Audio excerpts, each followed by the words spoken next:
Muito bem. Então, entendido o que é um GameObject, vamos agora falar sobre a principal estrutura de dados que existe dentro dos jogos, dentro de um Game Engine e dentro dos jogos. Essa estrutura se chama grafo de cena. O grafo de cena, como o próprio nome sugere, é uma espécie de grafo. É um grafo, na verdade, não é uma espécie, é um grafo para cada cena do jogo. Nós vamos entender agora, como sendo cada cena do jogo, cada elemento do jogo concreto, instanciado. Portanto, um jogo, na verdade, ele pode ser composto de muitas cenas. A grosso e simplicíssimo modo, poderíamos pensar que cada fase de um jogo é uma cena. Nós não vamos ter um jogo como a não ser que seja um jogo pequeno, mas não vamos ter um jogo como uma grande cena. Até porque, se a gente fizer isso, pode ser que não caiba toda essa cena, todos os dados dessa cena não caibam dentro da memória. Então, nós compartimentamos todos, digamos assim, grande extensão do jogo em pequenos submódulos, aos quais nós vamos chamar de cena. Toda cena é carregada na memória principal da máquina.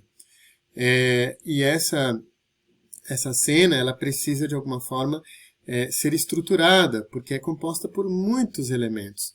Game Objects que podem ser malhas, Game Objects que podem ser sprites, HUDs, elementos de interface, materiais e muitas coisas, como nós vamos ver. E tudo isso precisa, de certa forma, ter uma organização, uma ordem. E quem vai dar essa ordem é a estrutura de dados chamada grafo de cena. Muito bem. Então, cada jogo vai ser composto por muitos grafos de cenas, um para cada cena. Um grafo de cena vai ser carregado inteiramente na memória.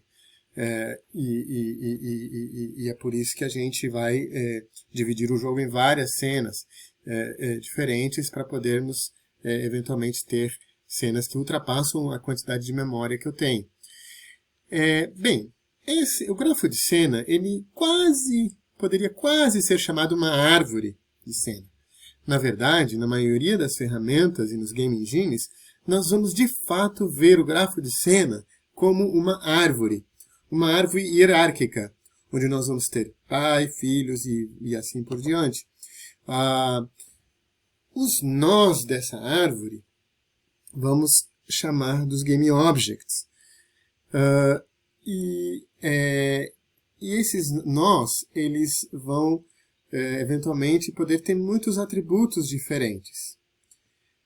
Características diferentes e funcionalidades diferentes. Por exemplo, esses nós podem ter posicionamento, podem ter características de iluminação, podem ter máquinas de estados associadas ao rendering da rasterização feita pelo OpenGL.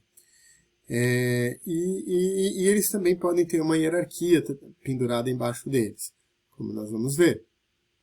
Observem neste exemplo simples, um exemplo bem pequeno do que seria um grafo de cena. Nós temos a raiz, embaixo da raiz nós temos o terreno, embaixo do terreno nós vamos ter uma casa, um personagem, do outro lado nós vamos ter, digamos assim, os elementos 2D do jogo, os HUDs, e dentro dos HUDs nós vamos ter subdividido aí o HUD de life, o HUD de pontos.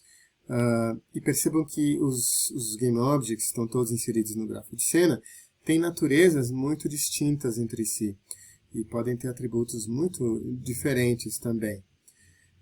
Podemos usar, na verdade, o fato do grafo de cena ser uma hierarquia, nós podemos e vamos usar herança de informações.